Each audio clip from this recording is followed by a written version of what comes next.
A twist on this creamy, comforting Mughal dish, elevating it with saffron, which gives it a fantastic colour, and it adds a little floral flavour to this classic curry. Here's the ingredients list.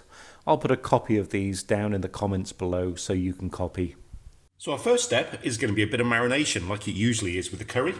I've got in here our yogurt, and I've got our ginger and garlic paste in as well.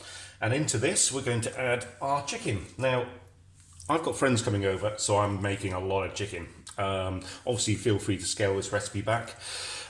Traditionally, this would be made with chicken thighs, but the friends I've got coming over are not bone-in people, if you know what I mean. So I'm making this with chicken breasts. And I've cut them quite chunkily because I wanted them to look quite nice in the sauce. But if you want to cut the chicken chunks smaller, by all means do so.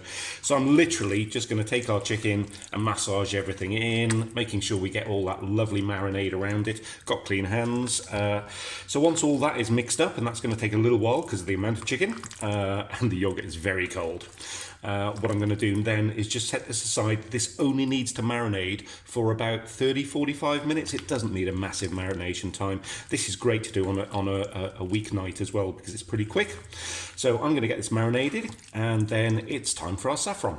So our next step is our milk. I've got 2 or 3 tablespoons of kind of whole milk here, and I'm just going to gently warm this through in the microwave. There we go. Only took 15 seconds on a kind of medium heat, and this is kind of quite warm to the touch, but you don't really want this hot because it really will burn the saffron strands. So our good pinch of saffron, a pinch and a half in my case.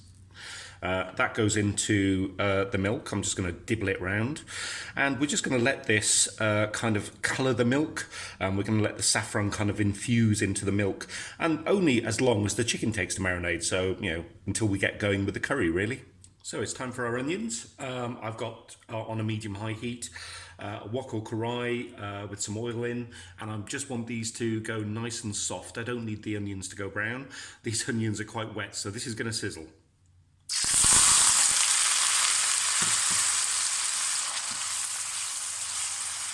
Briefly sizzle.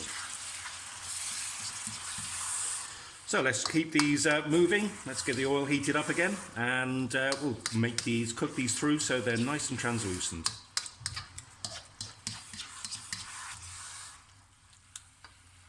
There we go. After 3 or 4 minutes, these are nice and soft, and they've lost their kind of raw smell. So it's now time to start adding the spices, and our first one is our Garam Masala. A good tablespoon of Garam Masala in there. I've been using my homemade one, but store-bought ones are fine. And we're just going to fry this off so that, again, the spice loses its raw smell. I love the smell of this Garam Masala. It's absolutely beautiful. I'll actually put the recipe down that I use for my own in the comments column. So that if you want to make this yourself, you can.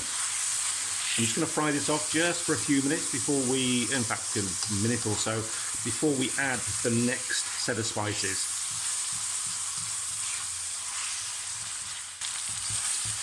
So after a minute, now that the garam masala is fried off, in goes our coriander, our chilli and our salt.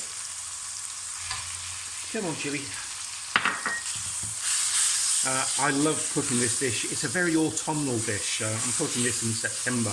I really actually fancied a korma. Sometimes when the nights get a bit cold, this is a perfect kind of creamy, gorgeous, comforting dish. So, only a few seconds, those are fried off. It's time to add the main attraction. This is going to be interesting because it's all of our chicken. And of course, all of the yogurt as well. So, forgive me, I'm using my hands, but they're clean. I'm going to get all of that yogurt out as well. And then we're going to mix all this up and let's get starting to cook the chicken. Now you can see we've got that yogurt starting to make that sauce now. Now it's all mixed in, and I'm starting to get a beautiful heady fragrance from that, from the spices. What I'm going to do now is, one thing we don't forget is our beautiful saffron milk.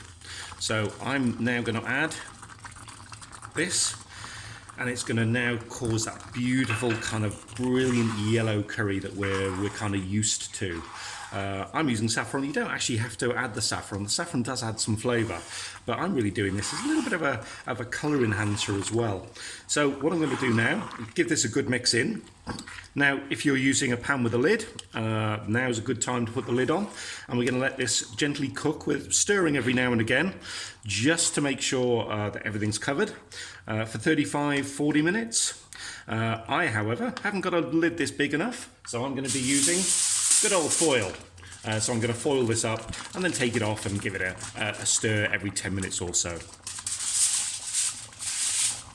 Okay, shall we have a little look-see at our curry? There we go. Beautiful colour, look at that. And I have been stirring this every 10 minutes or so. This has had roughly 35-40 minutes. The chicken's cooked. You can see that it's released its juices, so we've got a nice juicy sauce there. And the colour is beautiful. That saffron really has made a difference in taking this to the next level. Only one more ingredient to go. Here's our almonds. So I'm just going to scatter these over. Give this a good stir in. That will help thicken the sauce as well.